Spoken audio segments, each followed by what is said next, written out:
He woke before dawn, the kind of lightless hour that felt like the world holding its breath. And as he checked his M14 the way other men checked their names, the rifle's worn wood smelled of oil and sweat and late-night homework.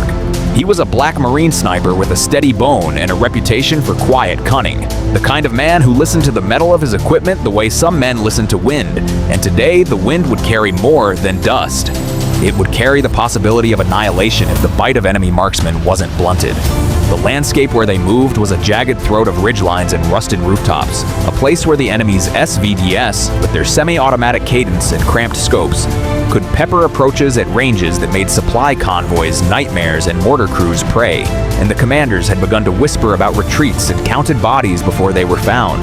So he bent his head and thought in small, surgical increments how to stretch an M14, accurate, powerful, but designed for a different fight, into a long-range rival of a purpose-built designated marksman rifle. He had seen what the SVD could do. Quick follow-ups, scopes tuned for mid-range snapshots, a certain industrial certainty in the way it ate men. And he had less than a week to keep a company from being funneled into a slaughter corridor. He talked it over with two friends under radio silence, in murmurs like prayers, hands showing angles on a creased map. They could have pulled back, melted into the hills, but the villagers below had nowhere safe to run, and the brass had already earmarked the route for the resupply convoy at dawn. The convoy they could not lose. So he improvised. The fix was ludicrous in its simplicity and terrifying in its audacity. A length of wire costing less than $1, threaded through the stock, looped in a way that changed harmonics, altered barrel harmonics, and subtly stiffened the platform without hindering the rifleman's hold. In the hands of a gunsmith, it might have been dismissed as a novelty, but in his hands it became a precision tool, an extra tenth of a degree and a fraction of a second that meant the difference between a target squirreling out behind rubble or being snapped into the crosshairs and removed. They called it a 75-cent trick in half-joking tone, because jokes kept them human.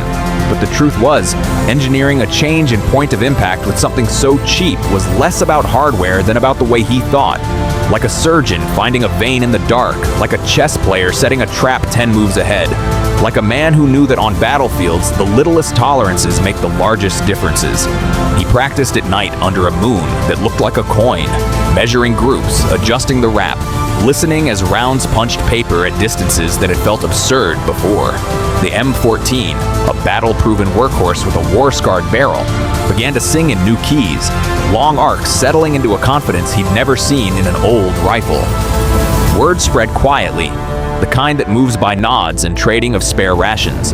A modified M14 could make the same half-degree correction at 1,000 yards that an SVD could at 600. They loaded the convoy with care, stacking water and ammo and human things that did not belong on a manifest of mortality, and he rode in the lead vehicle, window down, breath tasting of diesel and something older. The sky was a low bruise, and every tree looked like a potential nest for an enemy rifle. When the first shots came, they came like the fury of a storm let loose early, quick and seeking. The SVD gunners were competent, their tracers kissing the dirt where men had been a heartbeat before. But the marksmanship plan was no longer just to outrange, it was to outthink. Two men in simultaneous positions, one letting the SVD reveal its position by the slight glint from a scope, the other holding steady at a longer angle.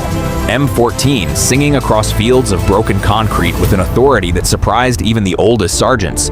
The wire did not make miracles, it made margins that turned bad halves into whole saves. When the first SVD operator fell, it was not with a theatrical pop, but with professional efficiency. One aimed, one corrected, one exhaled, one was gone. The convoy kept moving. Then another SVD tried to lob a pair of rounds, and the sniper duo answered with two separate, precise corrections that looked choreographed. The enemy, accustomed to outranging their adversaries with the SVD's semi-automatic sweep, found themselves ducking into hollows and refusing to stand where their sight lines were exposed. For 3 days, the route became a lesson in controlled violence. Every choke point mapped, every overpass given a new threat envelope, every convoy vehicle layered with people who had learned to breathe between the cracks of gunfire. On the second night, a mortar scored near the supply column and 2 trucks burned, but the main formation held. And every time a firefight flared, his M14 and the cheap wire's quiet engineering kept the distance advantage squarely in their favor. Officers began to speak in different tones. The ones that once forecasted retreats were now planning protective perimeters and convoy corridors.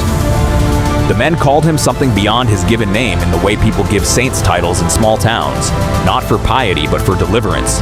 He never liked the spotlight. His joy was small and private, a cleanly laid chronograph report and a grouping that tightened after a night of rain. But he understood the arithmetic of survival. If the enemy could no longer unnerve the convoy with long-range harassment, the march could continue, and with it, the lives of the 2,000 who depended on those supplies, the injured who needed antibiotics, the families with expectant mothers who had run out of rice. There were close calls. Once an SVD tracer tracked a driver's head, and that man had the reflexes of someone who had already given up on safety and learned to steal it back with elbows and will. Another time, a sniper's spotter nearly spotted the modified M14's muzzle flash, and the shooters had to shift like cats in heat, re-establishing the arc and holding breath until breathing itself would betray them. Yet the wire trick held. It never made the rifle perfect, only reliable at a distance where reliability equaled survival. When the brass finally debriefed them weeks later, they called it an improvisation, a field expedient that exploited tolerances and retained the core of the M14's strengths. Its power and sturdiness, while extending its reach. Engineers wrote memos about harmonics and stock stiffness, perhaps thinking of how inventions arrive naked and then get clothed by bureaucracy, while the men in the convoy simply went back to the slow work of living. The story rippled outward like a stone dropped in wide water. Enlisted men traded whispers over coffee. The younger guys asked to be taught how to wrap a wire the same way they asked for knots in map reading, and somewhere in a dim tent, a Marine folded a scrap of wire into a neat loop and put it away like a charm. He accepted praise with a look that closed like a book. He would not have called it heroism. It was stubbornness and craft and the refusal to accept death as inevitable. But when the count was done, the tally of lives kept whole by that convoy was not a rumor, but a ledger of names. 2,000 men and women who ate, who worked, who survived one more season because someone thought small and acted big.